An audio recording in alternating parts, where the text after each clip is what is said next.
실장님, 지금 당장 이것 좀 보셔야겠습니다. 제가 모닝아이스 아메리카노 두 잔째를 채 비우기도 전이었는데 주니어 법무 담당자가 제 사무실 문 앞에서 마치 에스프레소를 5잔은 들이켠 치와와처럼 바들바들 떨고 있더군요. 속으로 한숨이 절로 나왔지만 겉으로는 티내지 않았습니다. 대신 그가 내민 출력물을 받아들고 빠르게 훑어보았죠. 우측 상단에 대외비, 중앙에 사전 자산 매각 타임라인이라고 적혀 있었습니다. 문제는 하단이었습니다. 누군가 전체 MA 파트너 명단을 숨은 참조 BCC가 아닌 일반 참조로 잘못 보낸 겁니다. 그들 중 단 한 명이라도 이 이메일을 엉뚱한 곳으로 포워딩한다면 우린 점심시간도 되기 전에 언론의 특종 기사를 마주하게 될 상황이었습니다. 수진 씨한테 이메일 발송 취소하라고 하고 내부 및 외부 서버 기록 전부 삭제하세요. 그 다음 전체 수신자 명단 가져오고 누가 열어봤는지 감사, 로그 뽑으세요. 파일 열어본 사람 중에 경쟁업체 방화벽 거친 사람 있는지 확인해야 합니다. 저는 아주 차분하게 말했습니다. 마치 완벽한 반숙 프라이를 얹은 김치 볶음밥을 만드는 법을 알려주든 말이죠. 그게 제 일이었습니다. 최상층, 임원실로 재앙이 번지기 전에 밑에서 깔끔하게 치우는 것. 8년 전. 김 대표님은 저를 회사의 해결사 픽스로 스카우트했습니다. 공식 직함은 전략기획실장이었지만 실상은 승량이 때로 가득한 체스판에서 게임을 조율하는 역할이었습니다. 저는 임원들의 멍청한 실수를 수습했고 그들이 절대 읽지 않는 위기 대응 매뉴얼을 썼으며 아주 치명적인 문제들을 소리 소문 없이 묻어버렸습니다. 그날은 화요일이었습니다. 오전 9시 30분경 저는 이미 정보 유출을 무력화했고 외부 드라이브의 킬 스위치 프로토콜을 업데이트했으며 사내에 홍보팀을 통해 패닉을 덮을 정기 보안 테스트 안내 메일을 발송했습니다. 이사회 임원 절반은 무슨 일이 있었는지조차 눈치채지 못했죠. 재무이사 CFO는 저를 하이힐을 신은 기적이라고 부르더군요. 예전에 리더십 워크숍을 빙자해 하와이로 초호화 골프 여행을 다녀온 걸 회사 경비로 처리하려다 제게 걸렸던 인간이 할 말은 아니었지만요. 어쨌든 위기는 해결되었습니다. 제 사무실로 돌아와 커피를 내려놓고 마침내 제 캘린더를 열었습니다. 그리고 그때 유리에 난 첫 번째 균열을 발견했습니다. 지난 8년 정확히 364번의 월요일 동안 단 한 번도 빠짐없이 잡혀있던 김 대표님과의 주간 독대 일정이 사라져 있었습니다. 일정이 변경된 게 아니라 아예 삭제되어 있었죠. 취소 메일도 아무런 메시지도 없었습니다. 게다가 목요일로 예정된 파이프라인 조정회의 명단에서도 제 이름이 빠져 있었습니다.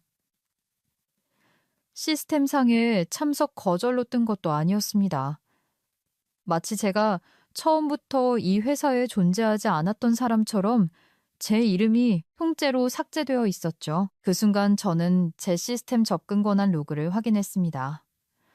백엔드 콘솔 문서 라이브러리, 제가 관리자로 있는 검토 대기열은 여전히 그대로였습니다.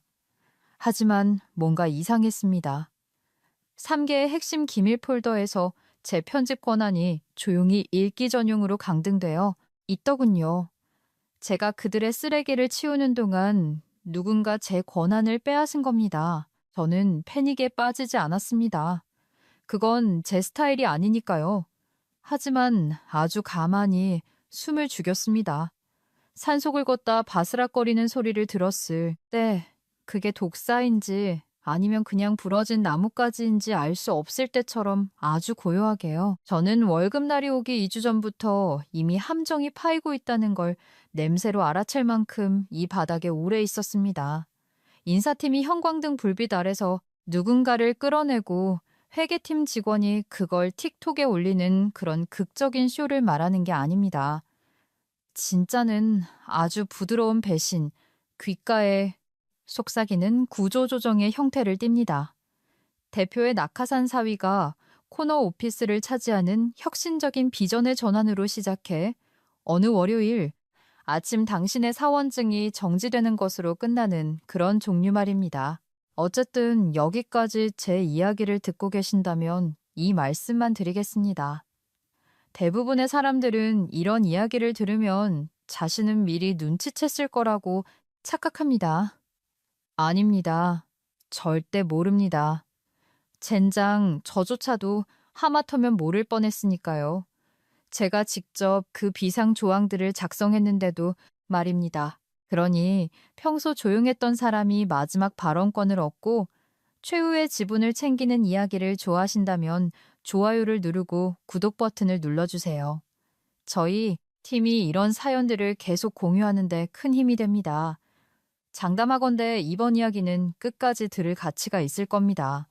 왜냐하면 그 당시 저는 여전히 제가 그들의 문제를 고치는 사람이라고만 생각했지, 그들이 조용히 치워버리려 계획한 문제가 바로 저라는 사실을 깨닫지 못했으니까요. 그날 저는 평소와 달리 일찍 퇴근했습니다.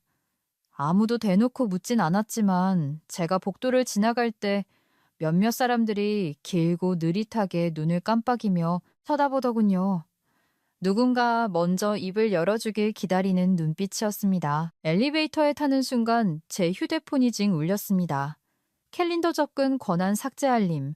제가 심어둔 백그라운드 모니터링 시스템 중 하나가 제 권한 토큰이 폐기되었다는 경고를 보낸 겁니다. 출처는 사내 시스템 최고 관리자 애드민 레벨. 그 순간 저는 그들이 대대적인 물갈이를 시작했다는 걸 알았습니다. 그리고 제가 쥐고 있던 대걸레의 손잡이가 부러졌다는 것도요. 하지만 전 반응하지 않았습니다. 차를 몰고 집에 와서 고양이 밥을 챙겨주고 와인을 한 잔 따른 뒤 6년 전 기업 합병 이후 한 번도 열어보지 않았던 암호화된 아카이브 폴더를 열었습니다. 오래된 초기 매수 문서들, 비상 대응 계획서들, 그리고 우리가 서고에 처박아 두고 까맣게 잊어버렸던 먼지 쌓인 특수목적법인 지분, 계약서들이 있는 곳이었습니다. 저는 트리거 발동 조항 제14.6조라고 적힌 파일 폴더를 열었습니다. 모니터 속 파일이 어둠 속에서 눈을 빠기는 뱀처럼 저를 마주 보았고 저는 미소를 지었습니다. 다음 날 박도훈 상무는 인사팀의 유리벽 회의실에서 마치 자기가 그 안에 산소마저 소유한 것처럼 거드름을 피우며 기다리고 있었습니다. 값비싼 슈트를 빈틈없이 차려입었지만 그 속엔 여전히 주눅든 어린애가 숨어있는 게 뻔히 보였죠. 그는 투자 유치 피치덱 사진에서나 볼 법한 기름지고 계산된 미소를 지었습니다. 유튜브에서 리더십의 정석 영상 하나 보고 자기가 스티브 잡스라도 된 줄 아는 그런 미소 말입니다. 그의 맞은편에는 인사팀 5팀장이 살구색 블라우스에 식은땀을 흘리며 앉아 있었습니다. 그녀는 분명 한 번도 제대로 읽어본 적 없을 취업규칙 책자만 만지작거리고 있었죠. 저는 회의실로 들어가 조용히 문을 닫았습니다. 최 실장님, 와주셔서 감사합니다. 도훈이 누군가에게 코칭을 받은 티가 역력한 자기적으로 부드러운 목소리로 입을 열었습니다. 짧게 말씀드리겠습니다. 저는 자리에 앉지 않았습니다. 그저 벽지에 핀 곰팡이를 검사하듯 그를 내려다보았죠. 그는 개의치 않고 말을 이었습니다. 우리 회사의 운영 구조에 대한 전략적 검토 끝에 실장님의 포지션을 해체하기로 결정했습니다. 발효는 즉시 이루어집니다. 오, 팀장이 황급히 끼어들었습니다. 그녀의 목소리 역시 연습한 티가 났죠. 사실 서류 처리는 어제 날짜로 소급 적용되어 마무리되었습니다. 세부 사항은 이 봉투 안에 있습니다. 덜 해고하시는 거군요. 제가 말했습니다. 질문이 아니라 그저 공기를 단어로 바꾼 것처럼 건조하게요. 네. 도훈이 너무 서둘러 대답했습니다. 전사적인 구조 개편의 일환입니다. 개인적인 감정은 없습니다. 물론이겠죠. 주차장 아스팔트처럼 평탄한 제 대답에 오 팀장이 서류 봉투를 테이블 너머로 밀어냈습니다. 위로금 및 퇴직금 내역이 명시되어 있습니다. 보안상의 이유로 사원증과 사내 노트북 접근 권한은 이미 정지되었습니다. IT팀에서 실장님 자리를 정리하고 있으며 향후 15분 내로 최대한 조용히 퇴사 절차를 밟아드리겠습니다. 마치 제가 유령이라도 된 듯 마지막으로 로비를 떠돌게 해주는 호의를 베푸는 것 같았죠. 도우는 헛기침을 하며 제가 항의라도 할 것을 기대하는 눈치였습니다. 많이 놀라셨겠지만 이해해 주시리라. 사인하죠. 저는 재킷 주머니에서 만년필을 꺼내며 말했습니다. 오, 팀장이 눈을 깜빡였습니다. 아, 저희가 준비한 펜이 제 것을 쓰겠습니다. 저는 자리에 앉아 천천히 만년필 뚜껑을 열었습니다. 파란색 잉크, 필압 감지 기능이 있는 펜이었습니다. 저는 비밀유지 계약서도 영업 금지 약정서도 아닌 그저 해고 통보를 받았음을 인지한다는 서명란에 사인했습니다. 중요한 건 그 펜이었습니다. 도우는 몰랐겠지만 3년 전 저는 법무팀과 협력해 적대적 인수합병이나 사칭 등 보안 리스크를 방지하기 위해 고위 임원들의 퇴사 서류에 서명 검증 프레임워크를 도입해 두었습니다. 제가 쓴 그 만년필의 잉크 성분과 필압 데이터는 타임스탬프와 함께 위변조가 불가능한 회사 보안 아카이브에 영구 기록되도록 연결되어 있었습니다. 미래의 저를 위한 작은 선물이었죠. 저는 펜 뚜껑을 닫고 다시 주머니에 넣은 뒤 일어섰습니다. 도우는 놀란 기색이 역력했습니다. 실망한 것 같기도 했고 제가 소리라도 지르며 난동을 피울 거라 기대했던 모양입니다. 하지만 전소리치지 않았습니다. 매달리지도 않았습니다. 심지어 눈 하나 깜빡이지 않았죠. 그랬다면 이건 개인적인 일이 되었을 테니까요. 저는 봉투를 집어들고 문을 향해 걸어갔습니다. 오 팀장이 절 에스코트해야 하는지 확신이 서지 않는 듯 엉거주춤 일어섰습니다. 됐습니다. 복사 용지처럼 바스락거리는 건조한 목소리로 제가 말했습니다. 보안팀 부를 필요 없어요. 나가는 길은 아니까. 로비 안내 데스크를 지나며 유리문에 비친 제 모습을 보았습니다. 차분하고 흐트러짐 없는 모습. 오른쪽 머리카락 한 가닥이 삐져나온 걸 빼면요. 저는 그걸 단정히 넘겼습니다. 회사 밖으로 나오자 한여름의 태양이 무자비하게 내리쬐고 있었습니다. 아스팔트가 이글거리고 넥타이를 맨 남자들이 죄책감에 땀을 흘릴 법한 그런 더위였죠. 저는 걸음을 멈추지 않았습니다. 차에 타서 문을 닫고 에어컨을 북극 수준으로 세게 튼 다음 무릎 위에 놓인 서류 봉투를 응시했습니다. 전략적 구조 개편. 봉투 안의 종이는 아직 프린터에서 나온 지 얼마 안 돼 따뜻했습니다. 그들은 제게 상황을 정리할 일말의 시간조차 주지 않았습니다. 몇 주? 어쩌면 그 이상 이 일을 계획했겠죠. 도우는 아마 지난 며칠 밤 동안 거울 앞에서 회사의 골칫거리들을 묻어버리던 일등 공신이자 산전수전 다 겪은 고인물을 자기가 멋지게 해고하는 모습을 상상하며 연설을 연습했을 겁니다. 저는 휴대폰을 켰습니다. 캘린더 접근 불가, 이메일 잠금, 사내 메신저 정지. 하지만 제 개인 보안 아카이브는 여전히 살아있었습니다. 여전히 제 통제하에 있었죠. 저는 검색창에 단어 하나를 입력했습니다. 트리거. 제가 원했던 문서가 정확히 화면에 떠올랐습니다. 제목은 구제발동 DNC14. 6년 전에 작성되어 김 대표가 직접 서명하고 휴면 상태인 퇴직 조항에 첨부되어 있던 메모였습니다. 조항 14.6시 그 발동 조건을 보는 순간 제 심장 박동은 빨라지지 않았습니다. 오히려 느려졌습니다. 임원진과 가족관계로 얽힌 경영진의 주도하에 본 직원에 대한 비자발적 해고 퇴사가 소급 적용되어 발생하고 해당 사실이 타임스탬프와 서명으로 인증될 경우 본 직원은 유한회사 지분계약서 6A 항에 따른 지분 재분배 및 전권 인수 권리를 즉각적으로 갖는다. 거기 있었습니다. 제 차분함, 흔들림 없는 태도, 그건 나약함도 현실 도피도 아니었습니다. 완벽한 준비였죠. 왜냐하면 이 조항을 기한하고 설계한 사람이 바로 저였으니까요. 그리고 그들은 스스로 제 발로 그 덫안으로 정확히 걸어 들어온 겁니다. 경기도 외곽의 셀프 스토리지 개인 창고는 잊혀진 야망, 골판지 상자, 잉크 냄새, 그리고 한 번도 빛을 보지 못한 프로젝트들의 실망감으로 가득 찬 냄새가 났습니다.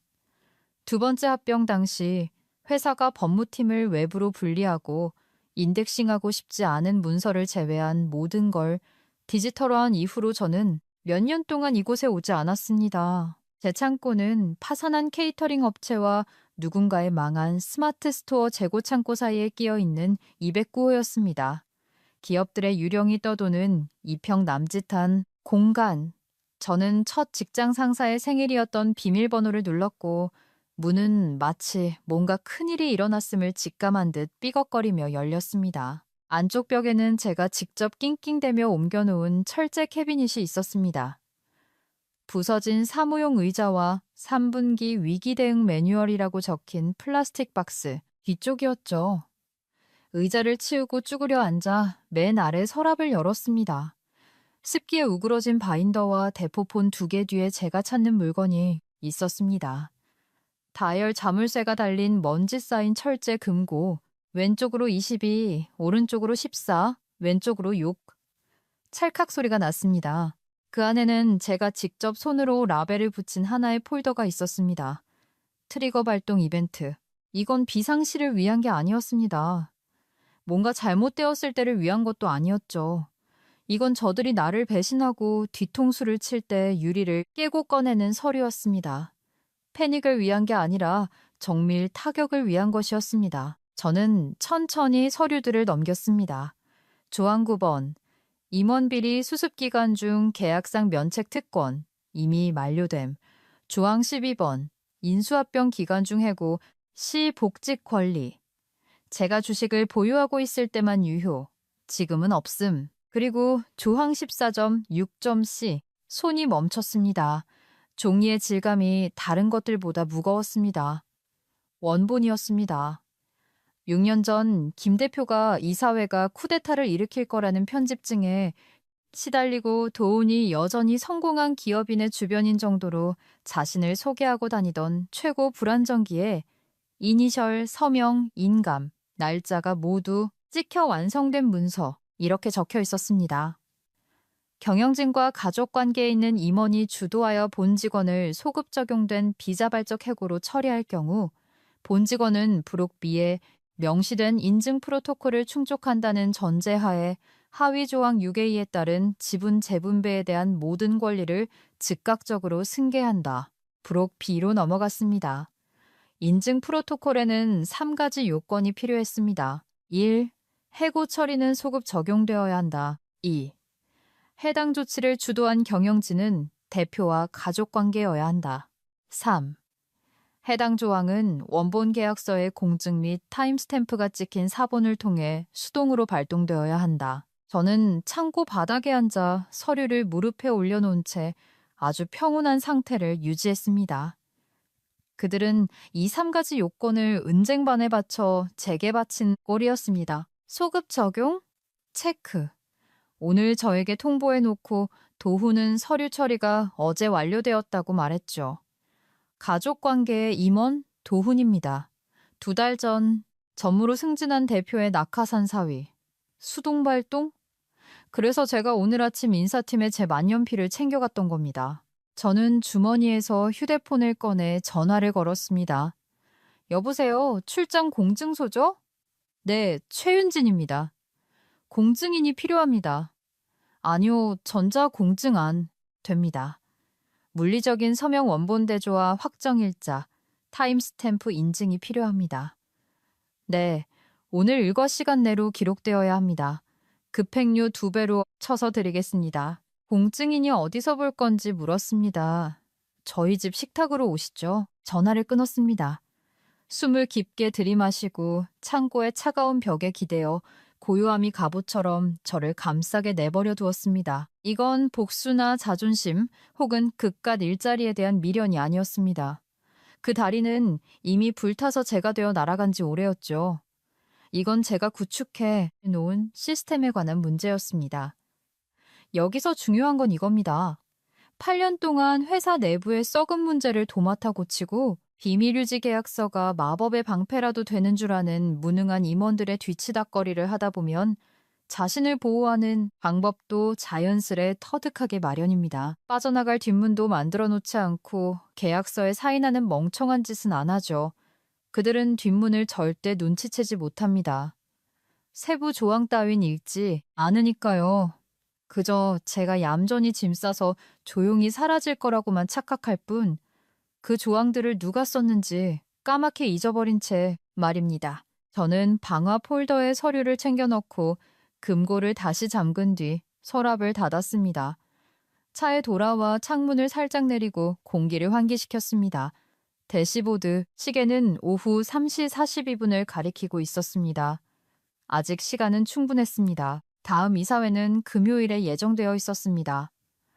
평소 패턴대로라면 도훈은 헛소리를 길게 늘어놓을 것이고 김 대표는 거만하게 허세를 부릴 겁니다. 법무팀은 똥물이 벽을 타고 흘러내리기 전까진 개입하지 않고 조용히 앉아 있겠죠. 그들은 제가 해고된 여파가 몇 주 뒤에나 나타날 거라 착각하고 있을 겁니다. 하지만 검증된 타임스탬프와 법적 효력을 갖춘 이 서류가 그들의 수신함에 꽂히는 순간 모든 건 끝납니다. 임원들의 주식 지분은 아직 제 이름으로 되어 있지 않았습니다. 하지만 이 조항이 발동되면 임원 지분풀을 소유한 특수목적법인 신탁의 모든 경영 및 통제권이 제게 넘어오게 되어 있었습니다. 단 하나의 조건, 도훈에 의해 해고될 것을 충족했기 때문이죠. 저는 연봉 인상도 박수갈채도 필요 없었습니다. 그저 그들이 저를 철저히 과소평가해 주길 바랐고 운 좋게도 그들은 아주 완벽하게 그렇게 해주었습니다. 집 앞 도로에 접어들 때쯤 공증인으로부터 곧 도착한다는 문자가 왔습니다. 저는 물을 한 잔 따르고 식탁 위에 서류를 가지런히 올려둔 채 각을 맞췄습니다. 그리고 기다렸습니다. 때로는 가장 강력한 무기가 주먹이 아니라 펜일 때가 있으니까요. 제 개인 자문을 맡고 있는 강 변호사는 서초동 세탁소와 스크린 골프장 뒤편에 허름한 붉은 벽돌 건물에 사무실을 두고 있었습니다. 그의 안내, 데스크 직원은 제가 들어갈 때부터 나갈 때까지 수도쿠 십자말풀이에서 눈 한 번 떼지 않았죠. 강 변호사는 양말도 신지 않고 로퍼를 구겨 신는 류의 변호사였습니다. 멋을 부려서가 아니라 90년대 이후로 세상에 던질 가운데 손가락이 마를 날이 없다는 걸 온몸으로 표현하는 사람이었죠. 저는 그가 쓸데없는 이유는 묻지 않고 얼마나 빨리 처리하면 되느냐만 묻는 사람이라서 좋았습니다. 서명 하나 검증해야 하는데요. 저는 자리에 앉지도 않고 그의 책상 너머로 파일을 밀어내며 말했습니다. 6년 전 3월 12일 자, 원본, 잉크입니다. 제14조에 따른 이니셜 확인과 부록 B에 따른 공증인 입회가 완료된 상태고요. 그는 서류를 휙휙 넘겨보더니 한쪽 눈썹을 치켜 올렸습니다. 내가 생각하는 그 무시무시한 물건 맞습니까? 아니요. 저는 천연덕스럽게 거짓말을 했습니다. 그냥 회계감사 준비용으로 휴면 계약서 하나 확인하는 겁니다. 그는 고개를 끄덕이더니 육중한 스탬프 키트가 들어있는 서랍을 열었습니다. 확정일자 타임스탬프 기록 원하시는 거 맞죠? 네, 다중백업으로요. 디지털 하나, 물리적 스탬프 2개, 스캔본이랑 암호화는 제가 나중에 처리할 테니까요. 더 필요한 건? 전 오늘 여기 온 적 없는 겁니다. 그가 씩 웃었습니다. 실장님은 올 때마다 그 말을 하더군요. 그리고 여전히 교도소가 아니라 제 사무실에 서 있고요. 제가 교도소 갈 일은 없으니까요. 제가 대답했습니다. 그는 서류에 2번의 도장을 쾅쾅 찍고 장부에 메모를 휘갈긴 뒤 아무 말 없이 서류를 다시 제게 밀어주었습니다. 저는 서류를 받아들고 인사를 건넨 뒤 스크린 골프장 뒤쪽 골목으로 이어진 연문을 통해 빠져나왔습니다. 집에 도착했을 때 문서는 스캐너에서 막 나와 아직 따뜻한 온기를 품고 있었습니다. 저는 책상 위에 문서들을 일렬로 늘어놓았습니다. 공증이 완료된 서명 페이지 제14.6조 시향 원문, 그리고 너무 오래전 리스크 관리 서류 더미 밑에 파묻혀 있어서 문서 스스로도 존재를 잊어버렸을 6년 전의 내부 기한 메모. 제목, 구제발동 DNC14. 저는 이번엔 조금 더 천천히 단어 하나하나가 장전된 총알처럼 묵직하게 자리 잡는 걸 느끼며 다시 읽어내려갔습니다. 이 메모는 임원 지분, 신탁과 연결된 SPC 계약서를 명시하고 있었고 비상 발동 조건을 규정하고 있었으며 지분 인수 메커니즘을 상세히 적어두고 있었습니다. 무엇보다 가장 중요한 것은 이 문서에 김 대표의 디지털 서명이 밝혀 있다는 사실이었습니다. 검증 완료, 보관 완료, 시간 잠금 완료, 합병 당시 기업 공개 언론 보도에만 정신이 팔려 비상조항의 세부 내용 따윈 아무도 신경 쓰지 않던 그 맹점의 시기에 그들 모두가 이 서류에 서명했던 겁니다. 저는 이 모든 것을 하나의 암호화된 파일로 압축했습니다. 몇 년 전 제가 만들어둔 해시 암호키를 사용했죠. 그리고 예전에 위기 대응 커뮤니케이션용으로 세팅해 두었던 지금은 잊혀진 사내 서버의 자동 발송 툴을 통해 전송을 예약했습니다. 제가 숨겨둔 수많은 투명 시스템 중 하나였죠. 타임스탬프 설정, 금요일 오후 일시 정각, 이사회 중간, 게다가 이 이메일은 법무팀 내부 큐를 거쳐가도록 라우팅을 설정해서 회의실 메인 스크린에 업데이트 화면이 실시간으로 뜨도록 만들었습니다. 누구도 놓칠 수 없게, 누구도 멈출 수 없게요. 모든 세팅을 마친 뒤 노트북을 덮고 두 번째 커피를 내렸습니다. 다음 날 아침 첫 번째 알람이 울렸습니다. 위대한 전술관합신 박도훈 상무께서 전사 내부 공지를 띄웠더군요. 제목, 운영 비전 쇄신, 3분기 및 그 이후. 물론 저는 수신 참조 CC에서 빠져 있었습니다. 이메일은 부서 구조 조정, 수직 체계의 수평화, 크로스 콜라보레이션 등 경영학 빙고 게임에나 나올 법한 쓰레기 같은 미사역으로 가득했습니다. 하지만 세 번째 문단에 제 눈을 두 번 깜빡이게 만든 대목이 있었습니다. 즉시 발효사항.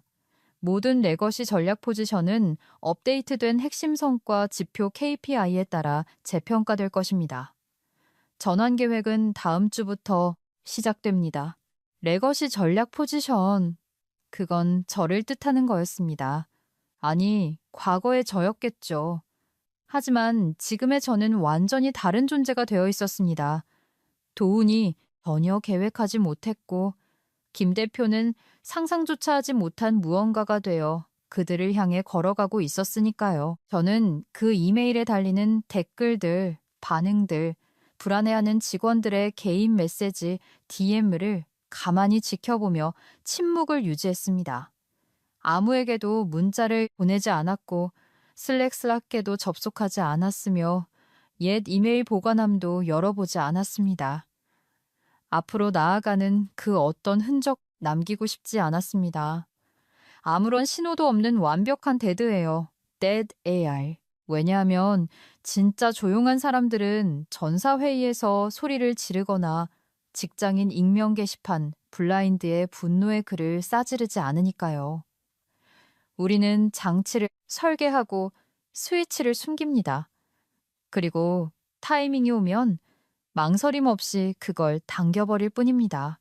오후가 되자 저는 은행에 가서 신탁 세부 정보를 업데이트했습니다.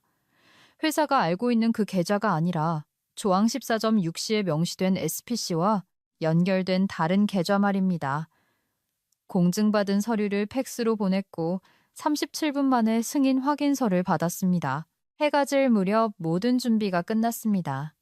트리거 조항 무장 완료, 라우팅 로직 검증 완료, 법적 요건 완벽. 그들은 어제 해고한 직원이 단순히 중복된 잉여 인력이 아니라 이 거대한 폭탄의 유일한 발사 코드를 쥔 사람이라는 걸 꿈에도 모르고 있었습니다. 저는 평소 주차하던 그 자리에 정확히 차를 댔습니다.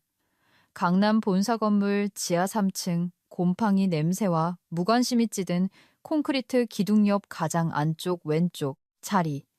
금이 간 아퓨리, 색이 발에 회색이 된 소나무 모양 방향제까지 모든 것이 똑같았습니다. 단 하나 제 자신만 빼고요. 차에서 내리자 제 구두 굽소리가 주차장 바닥을 울리는 전투용 북소리처럼 퍼졌습니다. 너무 빠르지도 느리지도 않게 자신감 넘치고 계산된 걸음걸이. 블라우스는 빳빳하게 다렸고 재킷은 구김 하나 없었으며 머리는 건드리지 말라는 경고를 뿜어내는 듯한 단정 한 번 스타일로 틀어 올렸습니다. 제 가방 안에는 최소한의 필수품만 들어 있었습니다. 노트북도 수첩도 백업용 사원증도 없이 오직 펜 한 자루, 휴대폰 하나, 그리고 그들이 한 번도 점검해 볼 생각조차 못한 방화벽 뒤에서 째깍거리고 있는 침묵의 폭탄뿐이었습니다. 엘리베이터를 타고 1층 로비로 올라갔습니다. 보안 데스크에 앉아있던 체격 좋은 젊은 보안 요원이 절 보고 고개를 들었습니다. 저를 발견한 그의 얼굴에 혼란과 두려움이 교차하며 미세한 경련이 일었습니다. 최 실장님, 그가 엉거주춤 일어나며 입을 열었습니다. 저희가 전달받기로는 이사회 참석차 왔어요. 저는 걸음을 늦추지 않고 말했습니다. 늘 하던 대로 17B 회의실. 그는 모니터를 힐끗 보더니 다시 저를 쳐다보았습니다. 그의 손이 무전기 근처를 맴돌았죠. 저는 걸음을 멈추고 그와 눈을 똑바로 맞춘 뒤 주머니에서 구형 출입증을 꺼내 단말기에 갖다 댔습니다. 삐빅. 게이트가 찰칵 열렸습니다. 정지되었다고 생각했겠지만 마스터 권한은 그들보다 제가 한 수 위였으니까요. 그는 더 이상 아무 말도 하지 못했습니다. 저는 안내 데스크를 지나 복도를 걸었습니다. 건물을 좀 더 창의적으로 보이게 하려고 1층에 걸어둔 기업 예술품들을 지났습니다. 언제나 그렇듯 살균된 병원처럼 무미건조하고 과하게 밝았으며 사내 메신저의 이모티콘 개수와 캘린더 일정으로 자신의 가치를 증명하려는 사람들로 북적이고 있었죠. 직원들 절반이 저를 쳐다보고 있다는 걸 알았습니다. 하지만 그 누구도 저를 막아 세우지 않으리란 것도 알고 있었죠. 저는 이제 이 건물의 유령이었고 유령은 자기가 가고 싶은 곳을 마음대로 걷는 법이니까요. 17B 회의실은 이미 꽉 차 있었습니다. 긴 유리 테이블 양옆으로 이사회 임원들이 앉아 있었습니다. 도훈은 프로젝터 화면 옆에 서서 마치 유치원, 장기자랑을 준비하는 어린애처럼 발표 자료를 만지작거리고 있었죠. 김 대표님은 아직 도착하지 않았더군요. 전형적인 그의 패턴이었습니다. 테이블 맨 끝에는 법무팀장 사내 변호사이, 입사한 지 얼마 안 된 주니어 변호사와 속삭이고 있었고 그의 얼굴엔 늘 그렇듯 선제적 체념이 기본값으로 깔려 있었습니다. 저는 마치 이 문의 경첩을 제가 소유한 사람처럼 문을 열고 안으로 들어섰습니다. 도훈이 말을 하려다 그 자리에서 얼어붙었습니다. 그는 저를 보았습니다. 눈을 한번 끔벅이더니 이내 정말 천재적인 반응을 보이더군요. 그가 웃었습니다. 윤진 실장님. 그가 평소보다 한 톤 높은 자기적인 목소리로 지저귀듯 말했습니다. 오늘 오실 줄은 몰랐는데요. 저도 마주 웃어주었습니다. 그거 참 이상하네요. 전 아직 이사회 참석자 명단에 있던데 17B 회의실 오후 1시 기억 안 나십니까? 그의 눈가에 미세한 경련이 일었지만 입은 계속 연기를 이어나갔습니다. 아, 물론이죠. 물론 일정 업데이트 과정에서 저희가 뭔가 누락한 모양이네요. 저는 모든 걸음을 아주 신중하게 내디디며 그를 지나쳐 걸어갔습니다. 구두 굽소리가 생각보다 회의실 안을 크게 울렸습니다. 대리석 바닥 때문이었는지 아니면 그들의 숨막히는 침묵 때문이었는지는 모르겠습니다. 저는 늘 앉던 제자리 왼쪽에서 두 번째 재무이사 CFO 맞은편 자리에 미끄러지듯 앉았습니다. 아무도 입을 열지 않았습니다. 침묵은 칼날처럼 날카로웠습니다. 주니어 법무 담당자가 변호사에게 뭔가 속삭이려다 인해 포기하고 침묵에 동참하는 길을 택했습니다. 도훈이 헛기침을 했습니다. 자, 다룰 안건이 많으니 바로 시작하시죠. 그가 노트북 자판을 두드렸고 프로젝터가 윙 소리를 내며 켜졌습니다. 슬라이드 1. 3분기 조직 개편 전략 초안. 저는 스크린을 쳐다보지 않았습니다. 제 손목시계를 보았죠. 12시 58분. 도훈은 수평적 구조와 운영의 시너지, 어쩌고 하는 흔해 빠진 베이지색 페인트 같은 무의미한 헛소리를 길게 늘어놓았습니다. 그는 기술적으로 들릴 만한 내용은 깡그리 건너뛰었습니다. 누군가 그에게 전문 용어의 뜻을 설명해 보라고 할까봐 두려웠겠죠.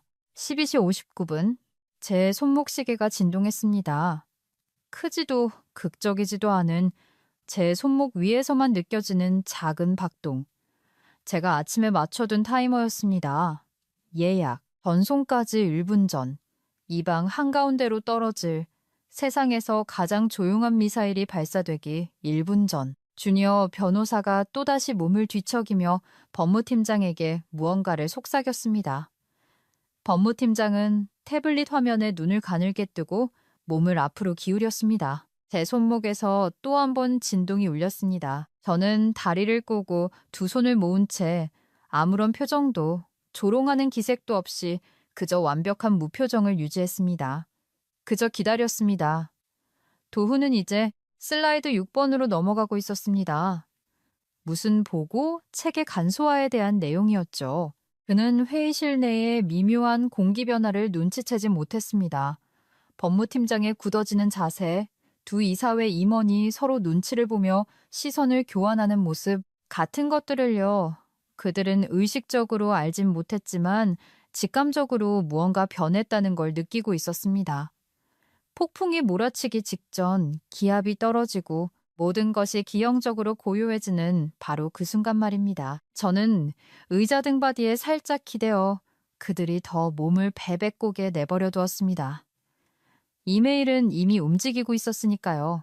법무팀 내부 큐를 거쳐 긴급 DNC14 발동 패킷이라는 라벨을 달고 타임스탬프와 검증을 끝낸 불변의 상태로 제 계획표대로 정확히 배달되고 있었습니다.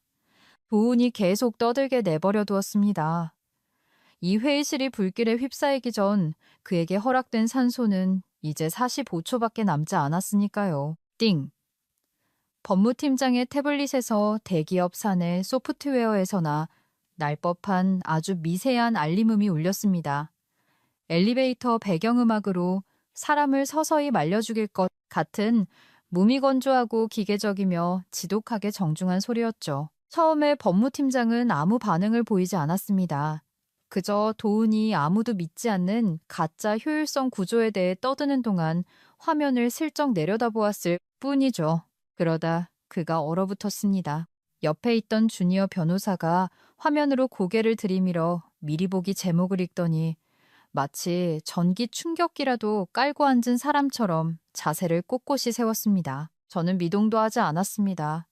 테이블 건너편에서 이메일 제목이 희미하게 빛나고 있는 게 보였습니다. 긴급 DNC14 발동 패킷 법무팀 트리거 활성화 정확한 시간에 도착했습니다. 그 누구도 막을 수 없는 상태로 잠깐만요.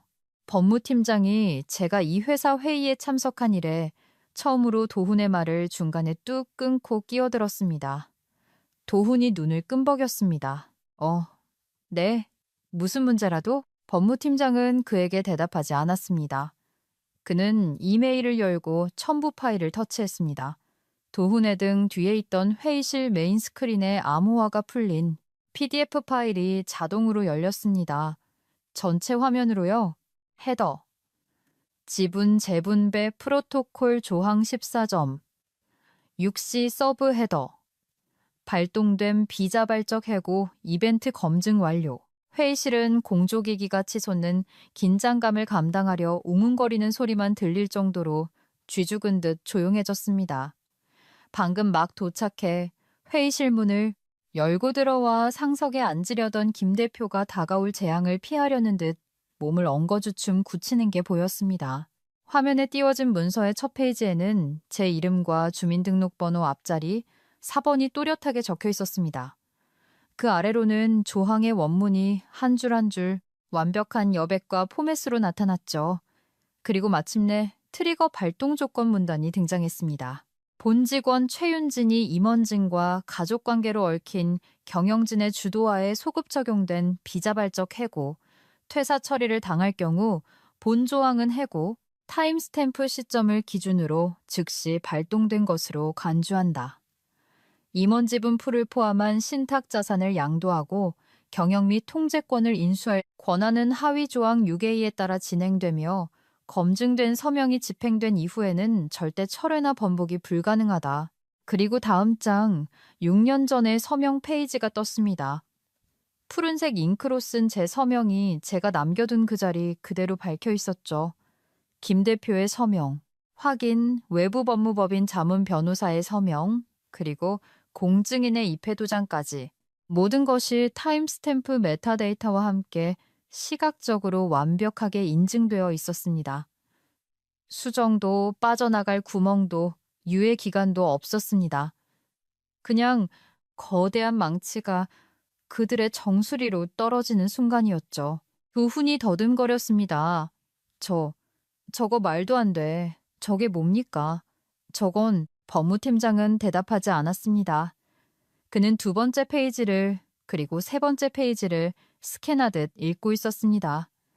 그러고는 거의 무의식적으로 중얼거렸습니다. 진짜잖아. 김 대표가 테이블 위로 두 손을 쾅 짚으며 몸을 앞으로 쑥 내밀었습니다. 당장 저 화면 꺼. 하지만 법무팀장은 움직이지 않았습니다. 주니어 변호사가 기어들어가는 목소리로 속삭였습니다. 이미 사내 시스템에 밝혔습니다. 법무보안 큐에 락이 걸려서 지금 당장 끌 수가 없습니다. 다음 페이지가 화면에 로드되었습니다. 스캔된 기한 메모, 구제 발동 DNC14. 그 문서에는 발동 조항과 조건들, 그리고 그들 모두가 서명해놓고 까맣게 잊고 있었던 SPC, 특수목적법인 지분 계약서가 상세히 첨부되어 있었습니다. 김 대표의 고유 디지털 서명이 그 메모의 우측 하단에 마치 지뢰처럼 밝혀서 마침내 펑 터지고 있었죠. 씨발. 재무이사 CFO가 의자에 푹 주저앉으며 거친 숨을 내뱉었습니다. 도훈은 마치 제 머리에 뿔이라도 돋아난 사람을 보는 것처럼 절 쳐다봤습니다. 얼굴은 창백해졌고 식은땀이 흐르고 있었죠. 방금 무슨 일이 일어난 건지 마침내 뇌가 이해한 표정이었습니다. 당신이 이거 다 꾸민 거지? 그가 간신히 쥐어짜듯 말했습니다. 저는 고개를 살짝 까딱였습니다. 난 아무것도 꾸미지 않았습니다. 상무님이 이 조항을 발동시킨 거죠. 난 그저 준비해뒀을 뿐이고 당신이 어제 절 해고하셨잖아요, 상무님. 저는 아주 평온한 목소리로 대답했습니다. 가족 경영진이 주도한 구조 개편의 일환이라며 소급 적용까지 친절하게 해주셨죠. 전 상무님이 그 짓을 한 이후에 이 조항을 쓴 게 아닙니다. 상무님이 제 발로 그 덫안으로 걸어 들어온 겁니다. 그의 입술이 달싹였지만 아무 소리도 나오지 않았습니다.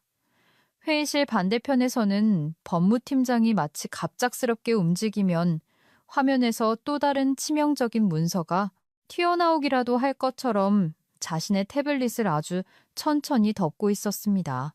김 대표가 테이블을 주먹으로 내리쳤습니다. 우린 저딴 거 승인한 적 없어. 법무팀장은 고개조차 들지 않았습니다.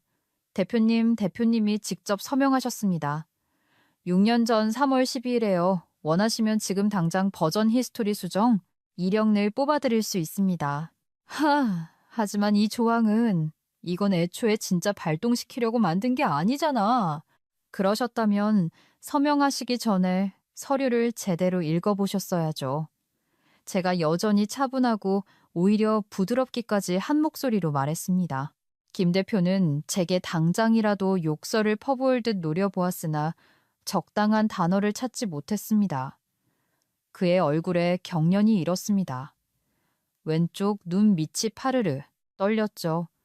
자신의 왕국 전체가 다른 누군가가 그려놓은 설계도 위에 지어졌다는 사실을 깨달은 자만이 짓는 그런 경련. 왜냐하면 이제 회의실 안에 모두가 이 상황이 단순한 장난이 아니라는 걸 알아버렸기 때문입니다. 이건 빈말이나 협박이 아니었습니다. 완벽하게 합법적이고 집행이 완료되었으며 되돌릴 수 없는 현실이었습니다. 도훈은 방 안의 중력이 2배는 강해진 것처럼 의자 깊숙이 파묻혔습니다. 아무도 입을 열지 않았습니다. 제가 굳이 입을 아플 필요가 없었죠. 화면에 떠 있는 조항이 저 대신 모든 말을 해주고 있었으니까요. 다시 읽어봐. 김 대표가 이마에 맺힌 땀을 훔치며 윽박질렀습니다. 그의 넥타이는 이미 절반쯤 풀어헤쳐진 상태였고 시선은 마치 눈빛만으로 문서의 내용을 뒤집을 수 있다는 듯 법무팀장에게 고정되어 있었습니다. 법무팀장은 헛기침을 하더니 화면에 띄워진 문서의 복사본을 내려다보며 입을 열었습니다. 그의 목소리는 바싹 마른 식빵처럼 건조하고 2배는 더 씁쓸하게 들렸습니다. 조항 14점 6시 경영진 임원과 가족관계에 있는 자의 주도하에 최윤진 본인에 대한 비자발적 해고가 발생하고 소급 적용 여부 무관. 해당 해고가 본 직원의 기존 전략적 직무에 영향을 미치는 운영 구조 조정 및 개편과 연관될 경우 본 조항은 즉각적이고 되돌릴 수 없는 형태로 자동 발동된다. 발동과 동시에 하위 조항 6개에 명시된 특수목적법인 임원 지분 신탁에 대한 지배적 통제권은 부록 B에 따라 본 직원에게 양도되며 이는 당시의 공증 및 타임스탬프 집행이 확인됨을 전제로 한다. 회의실이 다시 한번 얼어붙었습니다. 되돌릴 수 없는 형태로 라는 단어 때문이었죠. 그 단어가 안전장치 없는 장전된 권총처럼 테이블 위로 툭 떨어지는 게 느껴졌습니다. 도훈의 의자가 삐걱거렸습니다. 그의 목은 붉게 달아올라 있었고 입술이 떨렸습니다. 이건 말도 안 됩니다. 이 조항은 실효성이 없는 거였다고요. 합병 당시 정신없을 때 우리 모두 이런 쓰레기 같은 서류 수백 장에 사인하지 않았습니까? 진짜가 아니라 그냥 구색 맞추기용 서류였다고요. 법무팀장은 쳐다보지도 않고 대꾸했습니다. 구색 맞추기가 아닙니다. 공증 기록이 버젓이 파일에 남아 있습니다. 외부 공증 사무소를 통해 국가 공증을 받은 문서입니다. 대법원, 인터넷 등기소와 법무법인 아카이브에 디지털 원본과 실물 사본이 모두 보관되어 있습니다. 그깟 DNC 나발이고 하는 메모는 김 대표가 침을 튀기며 소리쳤습니다.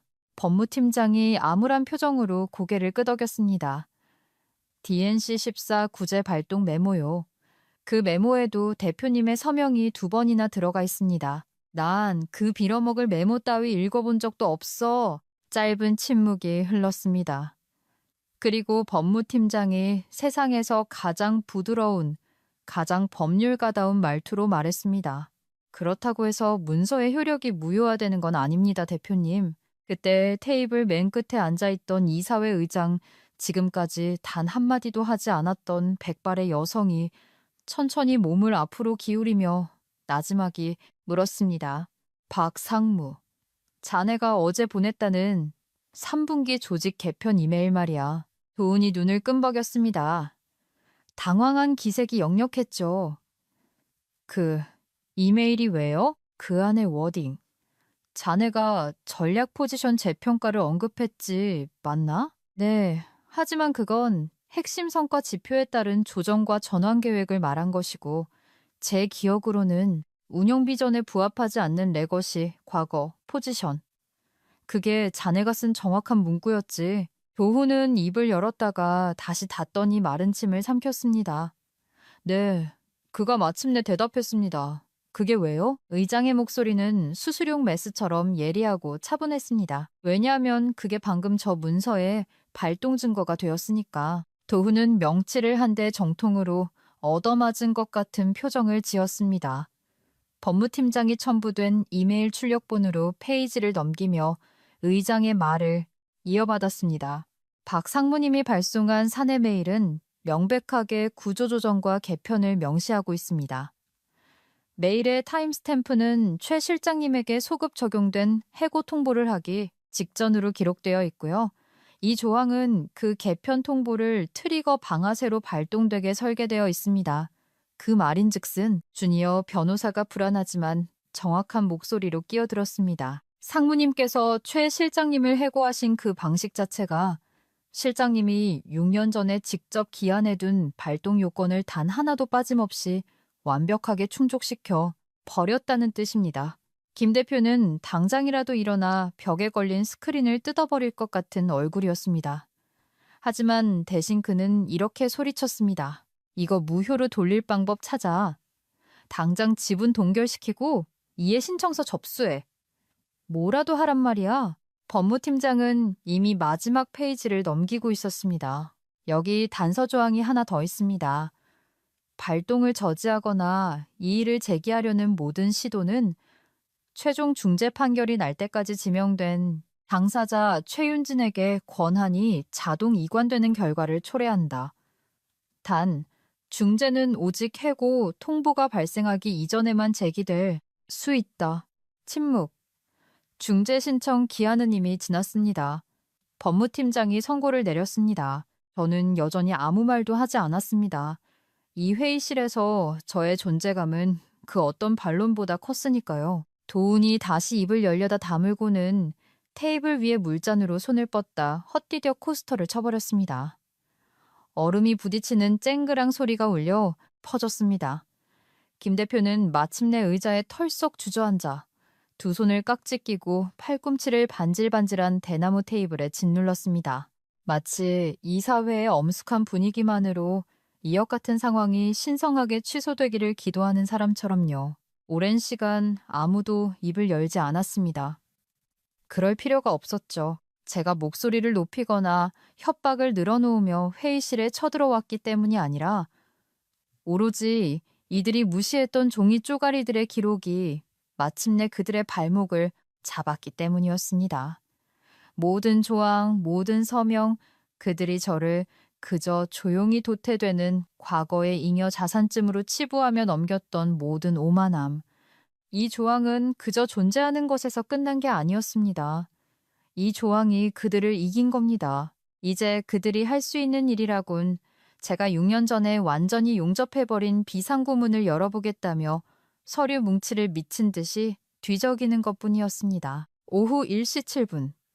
법무팀장이 존재하지도 않는 리셋 버튼을 찾기 위해 미친 듯이 종이 뭉치를 넘기고 있을 때 재무이사의 휴대폰이 징 하고 울렸습니다. 그는 무시했습니다. 휴대폰이 다시 울렸습니다. 그러자 이번엔 그의 태블릿 화면이 밝아지며 테이블 위에서 미세하게 진동했습니다. 다음은 그의 노트북, 그 다음은 이사회 의장의 휴대폰, 그리고 도훈의 휴대폰, 연달아 울리는 작은 알림음들의 폭포수. 숨막히는 긴장감 속에서 거의 눈치채기 어려울 만큼 작았지만 그것은 마치 디지털 산불처럼 회의실 전체로 퍼져나가고 있었습니다. 재무이사가 마침내 태블릿을 집어들고 알림 내용을 노려보았습니다. 그의 얼굴에서 핏기가 싹 가셨습니다. 뭐야? 김 대표가 으르렁거렸습니다. 분노와 현실 부정 사이 어딘가에 걸린 갈라진 목소리였습니다. 재무이사는 곧바로 대답하지 않았습니다. 그는 화면을 터치하고 스크롤을 내리더니 자신의 장례식 슬라이드 쇼를 보는 사람처럼 코로 길게 한숨을 내쉬었습니다. 라우팅 전송 업데이트입니다.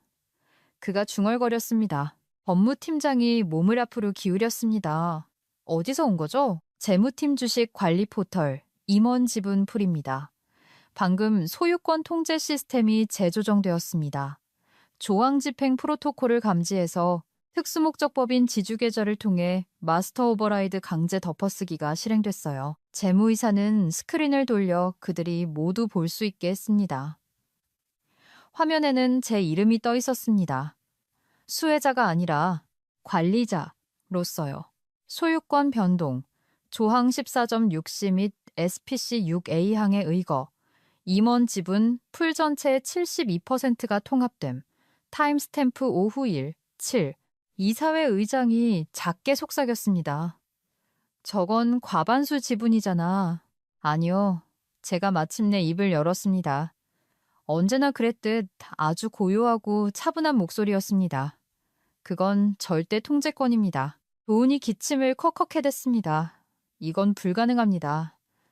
그 조항엔 주식 통제권에 대해선 아무 말도 법무팀장이 그의 말을 잘랐습니다. 있습니다. 상무님이 거기까지 안 읽으신 것뿐이죠. 브록시를 보면 본 조항 집행 시 가득 조건과 무관하게 임원 성과급 패키지에 묶인 모든 지분은 신탁 통제하에 통합되며 지명된 관리자가 지배구조의 전권을 인수한다고 명시되어 있습니다. 김 대표가 주먹으로 테이블을 박살낼 듯 내리쳤습니다. 이건 우리 계약이랑 다르잖아. 퇴직금 받고 얌전히 꺼지기로 되어 있었잖아. 그 순간 법무팀장이 고개를 휙 돌리며 이 회의 전체를 통틀어 처음으로 언성을 높였습니다. 함부로 대하지 마십시오. 소리 지르지도 마시고 실장님 근처로 다가가지도 마십시오. 뭐라고? 이제 최 실장님은 직원이 아닙니다. 대표님의 지휘 체계 아래 있지도 않고 인사팀 관할도 아닙니다. 이 회사 직원이 아니란 말입니다. 그럼 뭔데? 이해관계자입니다. 아닙니다. 제가 정정했습니다. 소유주입니다. 법무팀장이 단호하게 덧붙였습니다. 맞습니다. 서명권과 등기 권한을 모두 가진 절대적 소유주십니다. 도우는 이제 비정상적으로 빠르게 눈을 끔벅이고 있었습니다. 분명 빠져나갈 구멍이 있을 겁니다. 거부 조항이든 예외 조항이든 없어. 재무이사가 지씹듯 말했습니다. 6년이 지났잖아. 이 조항에 대해 아무런 이해 제기도 폐기 합의도 없었어. 그리고 지금 이게 라이브로 완벽하게 집행된 거라고. 시스템이 이미 지분 이전을 처리했고 금융감독원에 공시 변동 알림까지 보냈어. 끝난 거야. 김 대표의 입이 멍하니 벌어졌습니다. 늘 오만함과 근거 없는 자신감으로 가득 차 있던 그의 얼굴이 벌거벗겨졌습니다. 그의 눈동자 뒤로 마침내 이 상황의 진실이 깨달음처럼 번지는 게 보였습니다. 이건 홍보팀이 막을 수 있는 언론 스캔들이 아니었습니다. 인사팀의 행정실수도 아니었죠. 가스라이팅과 언론 플레이로 덮을 수 있는 평판 하락에 문제가 아니었습니다. 이건 구조적이고 근본적이며 영구적인 회사의 탈취였습니다. 그는 테이블 자체가 자기를 물어뜯기라도 할 것처럼 몸을 뒤로 쑥 뺐습니다. 손은 가죽 의자의 팔걸이를 찢어버릴 듯 꽉 움켜쥐고 있었죠. 이사회 의장이 처음으로 저를 똑바로 쳐다보았습니다. 최 실장, 그녀가 신중하게 단어를 고르며 불렀습니다. 경영에 직접 참여할 의사가 있습니까? 저는 고개를 살짝 까딱였습니다. 무슨 뜻이죠? 의결권을 행사할 거냐고 묻는 겁니다. 저는 옅게 미소 지었습니다. 아직은요. 침묵. 이 순간의 무게감은 단순히 엄청난 지분이 넘어가고 특수조항이 발동되었다는 사실에만 있는 게 아니었습니다. 진짜 무게감은 이 방안에서 누가 가장 중요한 존재인가 라는 권력의 축이 완전히 이동했다는 데 있었습니다. 참조, CC, 이메일에서조차 제외되었던 여자. 아무런 미련 없이 그녀의 책상짐을 종이 상자에 쓸어 담아버렸던 사람들. 도훈이, 하이퍼, 그로스, 나 시너지 에코시스템, 같은 텅 빈 실리콘밸리식 헛소리를 늘어놓을 때마다 전략 회의석 구석에 조용히 앉아있던 여자. 하지만 지금 이 순간 이 회의실에서 사내 메인 서버가 유일하게 복종하는 사람은 오직 저 한 사람뿐이었습니다. 법무팀장이 넥타이를 고쳐매며 말했습니다. 주주명부 케이프 테이블을 업데이트해야겠습니다. 재무이사가 참담하게 고개를 끄덕였습니다. 이미 끝났어. 시스템이 방금 자동으로 전송했네. 테이블 맨 끝에 앉아있던 한 임원이 조용히 자리에서 일어나 회의실을 빠져나갔습니다. 아마 자기 개인 변호사에게 전화하러 가는 길이겠죠. 도훈이 다시 입을 열었지만 더 이상 그가 할 수 있는 말은 남아있지 않았습니다. 그는 마치 제가 물리학의 법칙이라도 깨부순 것처럼 저를 쳐다보았습니다. 저는 아무것도 부수지 않았습니다. 그저 그들이 한 번도 읽어보지 않은 룰을 아주 엄격하게 집행했을 뿐이죠. 유령 취급받던 사람에서 아무도 건드릴 수 없는 지배자로, 배경소음 같은 존재에서 이 방의 모든 것을 통제하는 유일한 목소리로, 그리고 가장 완벽한 사실은 이 모든 과정에서 저는 단 한 번도 목소리를 높이지 않았다는 겁니다. 김 대표는 숨을 쉬는 게 아니라 씩씩거리고 있었습니다. 그가 벌떡 일어나는 바람에 육중한 의자가 끽하는 날카로운 비명을 지르며 뒤로 밀려났습니다. 안 돼. 그는 스크린에 띄워진 조항이 복사된 종이를 물리적으로 찢어 밝히면 지난 10분의 현실이 취소되기라도 하는 것처럼 테이블 너머로 몸을 던지듯 뻗어 종이를 움켜쥐었습니다.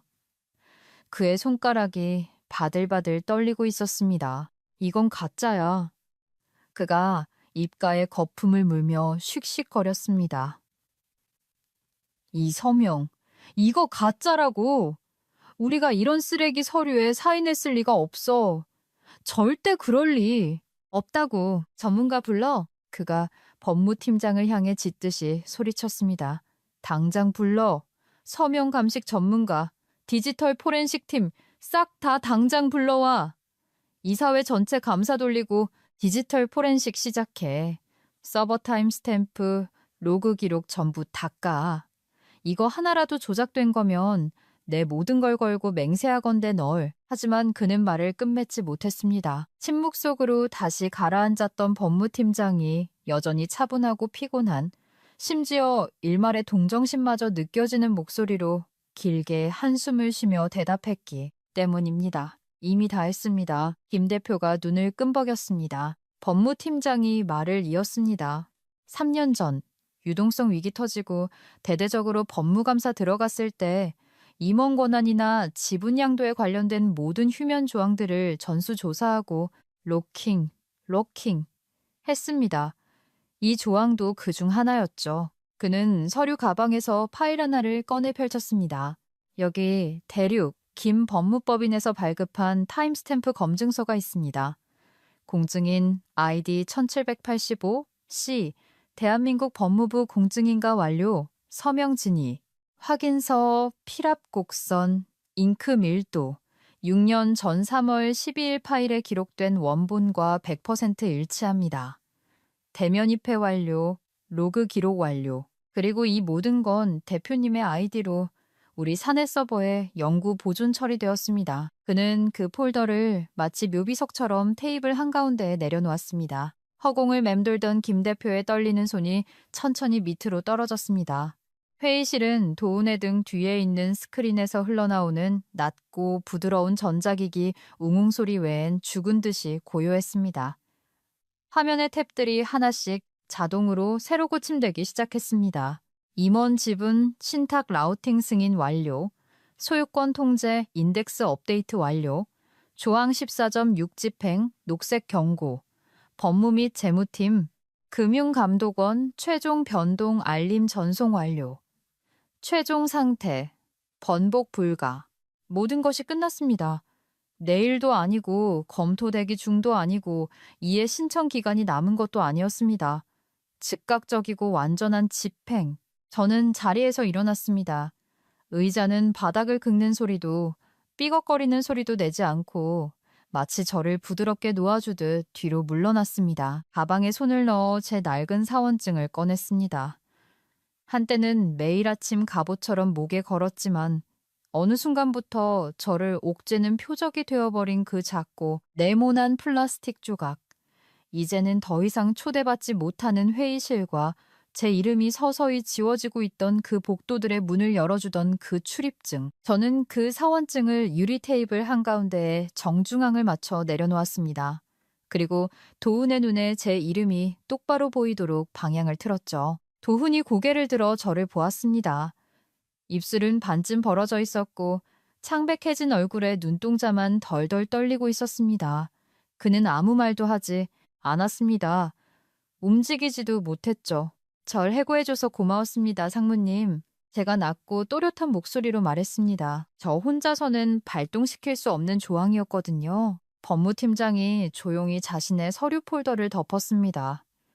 재무이사는 길고 무거운 한숨을 땅이 꺼져라 내쉬었습니다. 그리고 그들의 등 뒤 회의실 메인 스크린이 한 번 깜빡이더니 검은 바탕에 흰 글씨로 단 한 줄의 텍스트만을 띄운 채 고정되었습니다. 소유권 이전 완료, 장엄한 음악도 없었고 재판장의 극적인 망치 소리도 없었습니다.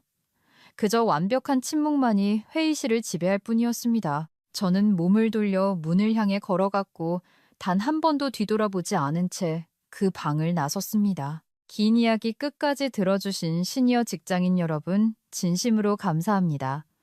커피포트가 끓어오르듯 조용하지만 짜릿한 복수극이 마음에 드셨다면 구독을 눌러주세요. 여러분을 함부로 대했던 전 직장 동료들은 대체 자기가 무엇에 뒤통수를 맞았는지 평생 알지 못할 겁니다.